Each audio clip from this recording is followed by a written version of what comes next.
Rajang Semeng, apa kabar saudara? Berita Bali kini hadir menjumpai Anda bersama saya Bavani Navaratri. Serangkaian berita aktual seputar Bali telah kami siapkan untuk Anda. Berikut 3 berita utama untuk hari ini.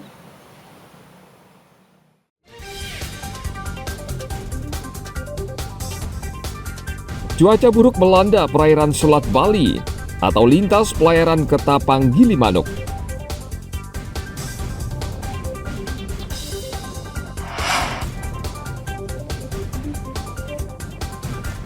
Tim SAR gabungan terus mencari seorang nelayan yang hilang di perairan Bunutan.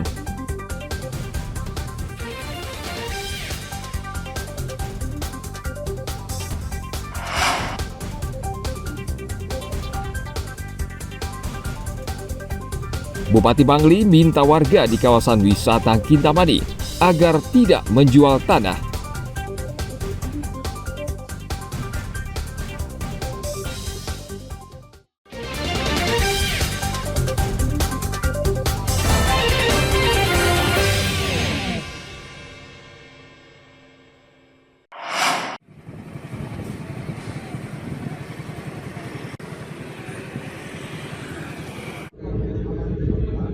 Cuaca buruk saat ini melanda Selat Bali atau lintas Ketapang Gilimanuk. PT ASDP Cabang Ketapang mengingatkan para nakoda kapal agar waspada dan menerapkan SOP untuk mengantisipasi kecelakaan laut. Diperkirakan cuaca buruk akan terjadi hingga bulan Agustus, sehingga perusahaan pelayaran khususnya angkutan penumpang memprioritaskan keselamatan penumpang dan ABK. Menurut General Manager PT ASDP Cabang Ketapang, Syamsuddin, pihaknya sudah menginstruksikan nakoda kapal untuk memantau kondisi cuaca terkini sebelum dan selama pelayaran. Ia mengingatkan nakoda wajib mengikuti arahan petugas pelabuhan, serta berkoordinasi dengan Badan Meteorologi, Klimatologi, dan Geofisika, serta instansi lain. Terkait keselamatan ini menjadi sesuatu yang tidak bisa kita hindari dan menjadi prioritas. Artinya, saya pastikan kapal-kapal yang berlayar itu tetap memantau kondisi cuaca, dan saya pesan juga kepada para pengguna jasa apabila ada cuaca buruk, kondisi cuaca sedang buruk, apabila ada penundaan jadwal pelayaran, ini lebih kepada faktor keselamatan apapun itu demi pertimbangan keselamatan. Jadi tetap bersabar apabila ada cuaca buruk, dan kami pastikan teman-teman kami akan menyampaikan kepada pengguna jasa dan stakeholder yang terkait, terutama Pak Korsatpel, KSOP, mempertimbangkan betul itu.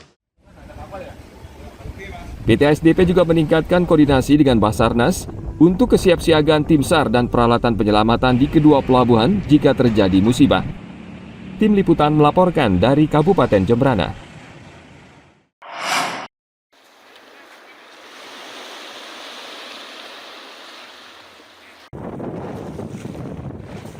Memasuki hari kelima, tim SAR gabungan masih terus mencari seorang nelayan yang hilang di perairan Bunutan, Karangasem. Seluruh potensi SAR terlibat dalam pencarian ini, dan area pencarian juga diperluas hingga sejauh 12 mil laut. Namun hingga berita ini ditulis, nelayan bernama Imade Sulandri belum ditemukan. Cuaca sejauh ini baik dan ketinggian ombak rata-rata 1,3 meter, sehingga tidak ada kendala bagi tim SAR untuk melakukan pencarian. Korban berasal dari Dusun Banyuning, Kecamatan Abang, Karangasem. Ia terjatuh dari perahu jukungnya saat menangkap ikan pada hari Sabtu pekan lalu. Turunkan satu buah rigid inflatable boat, satu boat yang kami turunkan dari Pantai Melasti Amat. Untuk luas area pencarian hari ini mencakup 12,7 nautical mile. Dan sampai sore hari ini kami dari tim SAR gabungan sudah mengerahkan personil maupun alut yang kami miliki, namun hasil sampai sore hari ini masih minim. Dan tentunya kami akan melaksanakan pencarian dilanjutkan besok pagi pada pukul 07.00 kami sudah berada di lokasi di penurunan di Pantai Melasti. Tim SAR juga telah berkoordinasi dengan kapal yang kebetulan melintas di perairan Abang dan Kubu Karangasem agar segera memberikan informasi jika menemukan korban. Tim Liputan melaporkan dari Kabupaten Karangasem.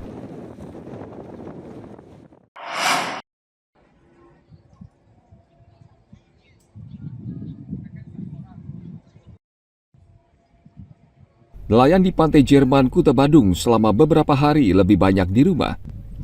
Mereka sementara menunda mencari ikan karena cuaca akhir-akhir ini tidak menentu. Angin kencang dan hujan sering terjadi sehingga menyebabkan ombak tinggi dan berisiko tinggi bagi nelayan. Nelayan di pantai Jerman terpaksa menganggur hingga cuaca membaik. Untuk mengisi waktu mereka memperbaiki jaring dan sebagian lagi memanfaatkan perahu mereka untuk menghantar wisatawan yang berselancar.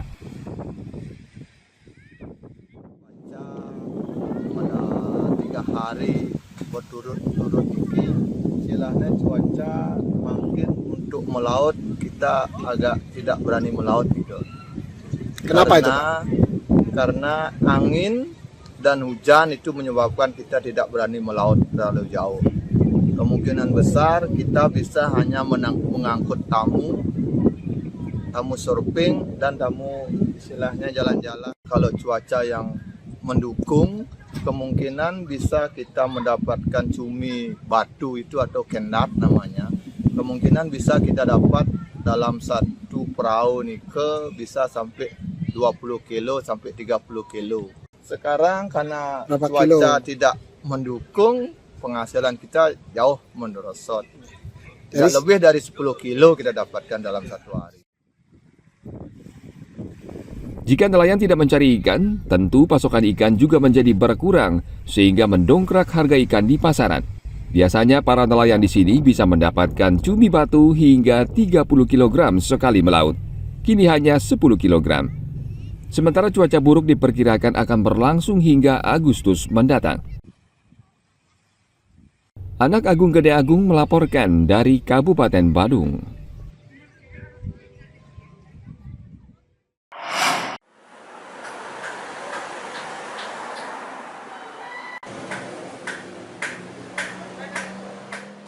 Badan Pengawas Pemilu Bawaslu Kabupaten Bangli membuka posko aduan masyarakat untuk mengawal hak pilih. Di posko aduan ini, masyarakat bisa melaporkan berbagai masalah, seperti sudah mempunyai hak pilih, tetapi tidak terdaftar dalam data pemilih, atau memilih yang tidak memenuhi syarat, namun tercatat dalam data pemilih. Bawaslu berjanji akan menindaklanjuti laporan masyarakat agar hak pilih terakomodir. Selain pengaduan masyarakat, posko ini juga bertujuan untuk memaksimalkan pemutahiran data pemilih, terutama pencocokan dan penelitian coklit, karena jumlah pengawas yang disiapkan Bawaslu tidak sebanding dengan jumlah petugas pemutahiran data pemilih. Pantarlih.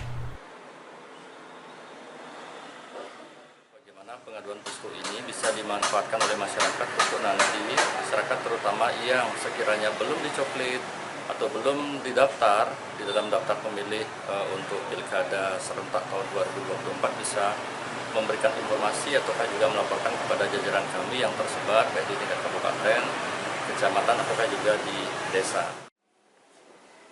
Posko serupa juga dibuka di 4 kecamatan dan 72 desa kelurahan se-Kabupaten Bangli. Selain membuka posko, Bawaslu Bangli juga membuka pengaduan melalui media sosial dan diharapkan dengan kesadaran dan kerjasama seluruh pihak, proses dan tahapan Pilkada 2024 berjalan sesuai harapan. Tim Liputan melaporkan dari Kabupaten Bangli.